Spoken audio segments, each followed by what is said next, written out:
Hello friends, இந்த ஒரு product வந்து நான் மீஷோவில் ஆர்டர் பண்ணியிருக்கேன். இது என்னென்னு பார்த்தீங்கன்னாக்கா 210 ப்ரைஸ் இது. இது வந்து ஸ்டாண்டு, ஐ மீன் சோப்பு ஸ்டாண்டு, ஷாம்பு இதெல்லாம் வச்சுக்கிறீங்க இல்லையா? ஸோ அந்த மாதிரி இது வாங்க நம்ம ஓப்பன் பண்ணி பார்க்கலாம். இது பார்த்தீங்களா, டாய்ஸ் மாதிரி இருக்குது, பொம்மை மாதிரி இருக்குது இல்லையா? ஆல்ரெடி நான் வச்சுருக்கேன். இது ஆக்சுவலாக பார்த்தீங்கன்னா எங்கள் பொண்ணு வச்சுருக்கா, எனக்காக ஆர்டர் பண்ணி வீட்டுக்கு அனுப்பிச்சிருக்கா. ஸோ நான் வாங்கியிருக்கேன். இது வந்து இந்த பொம்மை தான் அப்படியே பிடிச்சிக்கிற மாதிரி, செவத்தில் வச்சு பிடிச்சிக்கிற மாதிரி வரும். நான் இது காட்டுறேன் பாருங்கள். இதை வந்து நம்ம இப்படி தான் ஸ்ட்ரெட் பண்ணணும். இதுக்கு பார்த்தீங்கன்னாக்கா நம்ம ட்ரில் மிஷின் போடுறது, ஆணி அடிக்கிறது, செவத்தில் பண்ணுறது, எந்த வேலையும் நம்ம பண்ண வேண்டாம். ஆல்ரெடி இதிலே வந்து அந்த பேஸ்ட் மாதிரி கொடுத்துருக்காங்க கையில். இந்த பாருங்கள்.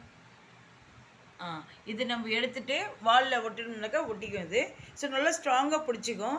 அது 2 பக்கம் பிடிச்சிச்சின்னா நடுவில் நம்ம வந்து எது வேணாலும் கிச்சனுக்கு யூஸ் பண்ணிக்கலாம், பாத்ரூம் யூஸ் பண்ணிக்கலாம், பெட்ரூமுக்கு, வாட்டர் பாட்டிலு, தண்ணி, இது ஃபோனு, ஸோ இந்த மாதிரி யூஸ் பண்ணிக்கலாம். கிச்சனில் எதனா ஆயில் கிண்ணம் அது இதுன்ட்டு அந்த மாதிரி வச்சுக்கலாம். ஸோ மல்டி பர்பஸ்ன்ற மாதிரி தான் இது யூஸ் பண்ணிக்கலாம். ஜஸ்ட் 200 தான் இது. மீஷோவில் ஆர்டர் பண்ணேன். ஸோ எப்படி இருக்குது பார்த்தீங்களா? நீங்களும் வேணா வாங்கிக்கிங்க. ஓகே ஃப்ரெண்ட்ஸ், தேங்க் ஃபார் வாட்சிங். நெக்ஸ்ட் வீடியோ பார்க்கலாம். பாய். இந்த சேனல் உங்களுக்கு பிடிச்சிருந்தா சப்போர்ட் பண்ணுங்கள் அண்ட் இவங்களுக்கும் சப்ஸ்கிரைப் பண்ணுங்கள். Thank you friends.